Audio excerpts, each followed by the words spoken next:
Hello students, Praveen பூர்வார்த்து ஸ்டூடெண்ட்ஸுக்கு மூணாவது paper Tamil paper இருக்கு இல்லையா, அதில் வந்து ஒரு 5 கொஸ்டின் எழுதணும். நீங்கள் கட்டுரை ஒன்றுத்துக்கு 20 மார்க்கு.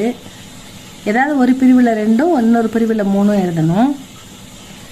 அதில் ஒன்று பார்க்கலாம். ஒரு ஸ்டூடெண்ட்ஸ் கேட்டிருந்தாங்க, அவங்களுக்கு வந்து தமிழ் படிக்க ரொம்ப கஷ்டமாக இருக்குன்னு ஒரு வீடியோ போடுங்க மேடம்னு சொன்னாங்க. அதனால் அவங்களுக்காக நான் இதை போடுறேன். திருமூலரின் திருமந்திரம் கூறும் உண்மைகளை தொகுத்து எழுதுக. திருமூலரின் திருமந்திரம், அதை பற்றி ஒரு கட்டுரை கேட்குறாங்க. திருமூல நாயனார் பாடி அருளிய திருமந்திரம் 10வது திருமுறையாகும். திருமூல நாயனார் பாடி அருளிய திருமந்திரம் 10வது திருமுறையாகும். சைவத்தினை பரப்புவதற்கு அடிப்படையாய் அமைந்தது திருமந்திரமாகும். சைவ நெறியை பரப்புவதற்கு திருமந்திரமும் ஒரு அடிப்படையாய் அமைந்ததுன்னு சொல்றாங்க. 9 தந்திரங்களை கொண்ட திருமந்திரம் சாத்திர நூலாகவும் தோத்திர நூலாகவும் விளக்குகின்றதுன்னு கொடுத்துருக்காங்க. 9 தந்திரங்கள், இந்த புக்கில் வந்து 9 தந்திரங்கள் இருக்குது. இது வந்து நமக்கு சாத்திர நூலாகவும் தோத்திர நூலாகவும் விளங்குகின்றது அப்படின்னு சொல்லியிருக்காங்க.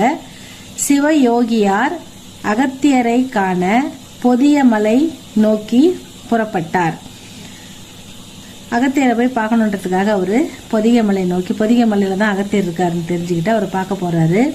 சாத்தனூர் என்னும் ஊர் அருகே பசுக்கள் சில உயிரற்ற ஒரு மனித உடலை சூழ்ந்து கண்ணீர் வடிப்பதை கண்டார். பசுக்கள் வந்து தன்னை மேய்ப்பவன் வந்து இறந்துட்டான்றதுக்காக அவனை சுற்றி வந்து நின்று அழுதுகிட்டு இருக்குதுங்க. பசுக்கள் வந்து நம்முடைய மேய்ப்பன், நம்ம மேய்ச்சிட்டு வந்தவன் நம்மளை பராமரிக்க இறந்துட்டானே அப்படின்னு நினைச்சு அதுங்களை அவனை சுற்றி அப்படியே அழுதுகிட்டு இருக்குதுங்க. அது சாத்தனூர் அப்படின்ற ஊர்ல ஒரு பசுக்கள் வந்து சில உயிரற்ற ஒரு மனித உடலை சூழ்ந்து கண்ணீர் வடிப்பதை கண்டார். தமது உடலை ஓரிடத்தில் மறைத்துவிட்டு தமதுயிரை மூலனுடனில், அந்த மாடு மேய்ப்பவன் இறந்து கிடந்தான் அல்லவா, அவன் பெயர் வந்து மூலன், அந்த மூலனின் உடலில் புகுத்தினார். சிவயோகியார் வந்து அப்படியே பார்த்துட்டு சும்மா போகாம இந்த பசுக்களை அழறத பார்த்து அதுங்களை மனசு கேட்காம அதுங்க வந்து அதனால அவருடைய உயிர்